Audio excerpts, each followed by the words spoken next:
Olá, queridos, graça e paz. Vamos novamente compartilhar a palavra de Deus. Amém? Vamos hoje, então, no livro de Lucas. Vamos abrir nossas Bíblias em Lucas, capítulo 19. Começando ali no versículo 1. É aquela passagem que fala sobre Zaqueu. Entrando em Jericó, atravessava Jesus a cidade.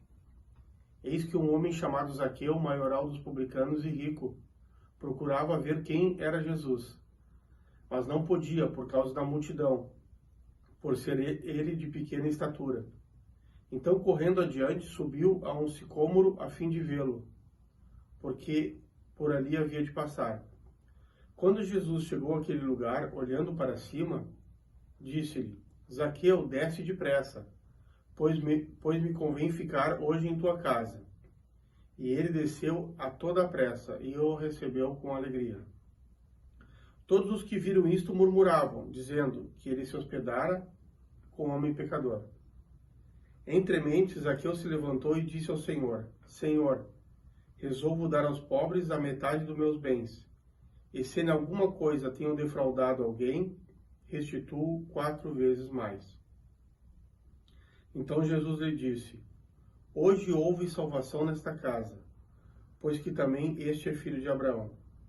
Porque o Filho do Homem veio salvar e buscar o que estava perdido. Amém? Glória a Deus. Então aqui, queridos, tu vê como Deus ele não julga segundo a aparência, né? Zaqueu estava ali, em cima daquela árvore, procurando ver Jesus. A palavra não fala que ele estava em busca de nada. A Bíblia diz que ele era um homem rico. Podia ser também que estivesse bem de saúde. Foi ali para ver Jesus. E as pessoas reclamaram porque acharam que Jesus não deveria ter se hospedado na casa dele por ser ele pecador. Mas aqui nós aprendemos que Deus olha o coração do homem. Tanto é que Zaqueu tinha um coração bom, que logo quando estava com Jesus, já acolheu o Evangelho, se converteu, né? Porque a atitude dele é de quem se converte. E disse que daria metade dos seus bens, e se alguma coisa ele tivesse feito de errado, defraudado alguém, ele estaria restituindo novamente em 4 vezes mais ao valor defraudado. Então houve salvação nessa casa, Jesus disse. Porque não somente Zaqueu acolheu a palavra, mas ele mostrou o primeiro fruto da conversão, que é o arrependimento. O arrependimento é uma mudança de atitude. E é isso que Deus requer de nós.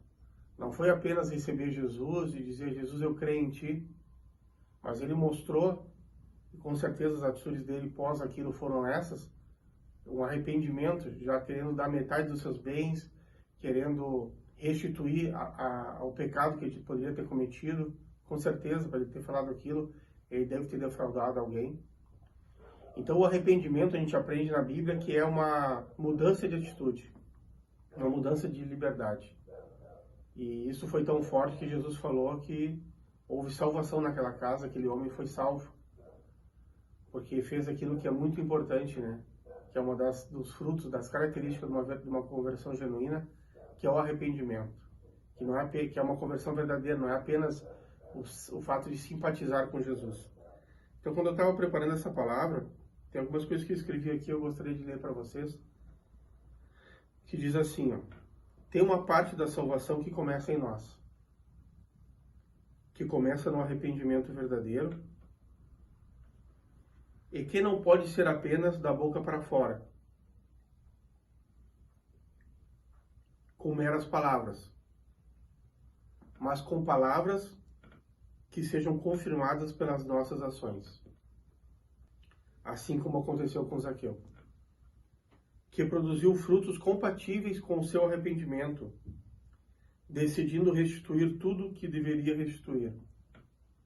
As obras acompanham a salvação, mas a salvação não é por obras, diz respeito ao que Jesus fez na cruz.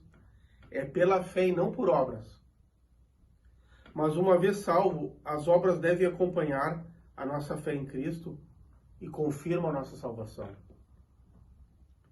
Mas por que a salvação não é por obras? Não é por obras para que ninguém se glorie. É em Cristo. E não poderia ser por obras. Tinha que ser através da obra da cruz. Jesus precisava morrer no seu lugar e pagar o preço da morte, que era uma consequência do pecado. Então tinha que ser através da obra da cruz. Amém? Mas a palavra diz que a fé sem obras é morta. É morta. Uma fé sem obra é morta. Não adianta apenas dizer eu creio em Jesus e virar o rosto para o teu irmão que está em necessidade. Ou não mudar a sua vida, continuar vivendo no pecado. As obras precisam acompanhar a fé em Jesus. Amém? Então agora nós vamos ler uma passagem que está no livro de Tiago, Tiago 2. Vamos abrir lá. Tiago 2, do 17, do versículo 27 ao 22. Vou esperar vocês abrirem para nós lermos.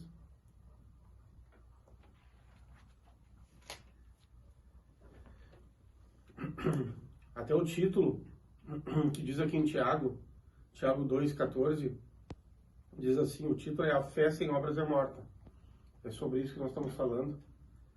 Meus irmãos, versículo 14 de Tiago 2. Meus irmãos, qual é o proveito se alguém disser que tem fé, mas não tem obras? Pode acaso semelhante fé salvá-lo? Não pode. Se um irmão ou uma irmã estiver carecidos de roupa e necessitados de alimento cotidiano, e alguém dentre vós lhes disser, ide em paz, aquecei-vos e fartai-vos, sem contudo lhes dar o necessário para o corpo, qual é o proveito disso? Não adianta só dizer Deus te abençoe, se tu está sabendo que a pessoa está com fome, tu pode alcançar algum alimento, ou está com frio e tu pode alcançar um agasalho e não alcança. Não adianta só dizer Deus te abençoe, sem realmente ter uma atitude proativa de alcançar aquilo que a pessoa precisa. Essas seriam as obras que vão acompanhar a tua fé. Uma fé sem obras, ela é seca, porque ela não tem ação. Assim como a sua oração, o nome diz oração. Você ora a Deus e depois você sai praticando aquilo que Deus colocou no teu coração. Então, assim também a fé, se não tiver obras, por si só está morta. Mas alguém dirá, tu tens a fé e eu tenho obras. Mostra-me essa tua fé sem as obras, e eu com as obras te mostrarei a minha fé. Amém? E diz mais aqui, você crê que Deus é um só? Fazes bem. Mas até os demônios creem e tremem. E a Bíblia termina no 20 dizendo, queres, pois, ficar certo ao homem insensato, de que a fé sem obras é inoperante? Não foi por obras que Abraão, o nosso pai, foi justificado, quando ofereceu sobre o altar o próprio filho Isaque? Vês como a fé operava juntamente com as obras, com efeito, foi pelas obras que a fé se consumou. Amém? E se cumpriu a escritura a qual diz, Abraão creu em Deus, isso lhe foi imputado para a justiça, e foi chamado amigo de Deus. Porque assim como um corpo sem espírito é morto, assim também a fé sem obras é morta. Amém? Glória a Deus por esse ensinamento. Isso é uma coisa meio óbvia, né? É meio óbvio, mas como é importante esse ensinamento, né? A gente ter esse esclarecimento de que Cristo fez tudo por nós na salvação. Mas existem passos que a gente deve dar após crer em Jesus, após obter a salvação. Nós não somente temos que crer em Jesus, mas tem que haver no nosso coração um arrependimento. Arrependimento da vida passada, dos pecados cometidos. E após o arrependimento, a gente deve ser batizado em nome de Jesus Cristo para a remissão de pecados, como diz a palavra. E após esse batismo, saímos das águas como uma nova criatura para viver uma nova vida em Cristo Jesus, onde nós vamos ser transformados através da leitura da palavra. A nossa mente é transformada. A palavra de Deus diz, transformai-vos pela renovação da vossa mente. Colocando a palavra na nossa mente, para dentro do nosso coração, passamos a obedecer a Deus. e nos arrependemos do nosso pecado e passamos então a praticar boas obras.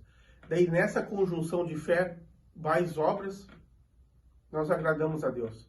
E foi justamente esse ensinamento que Deus nos deixou, fazendo constar na sua Bíblia Sagrada, essa história de Zaqueu, onde Zaqueu abraçou a fé e já demonstrou o primeiro sinal de uma conversão verdadeira, que é o arrependimento, desejando repartir seus bens e restituir a todos aos quais ele defraudou. Amém? Acho que ficou bem clara essa mensagem, uma mensagem bem edificante. Guarda no teu coração isso e pede para que o Senhor Deus possa te capacitar, para que você consiga não ser apenas, como já falamos em outros vídeos, um mero ouvinte da palavra, mas um ouvinte praticante, e assim poder viver uma vida que agrada a Deus. Amém, queridos? Deus abençoe você, Deus abençoe este dia, Deus abençoe a ti e a tua família, e até o próximo vídeo, se assim Deus permitir.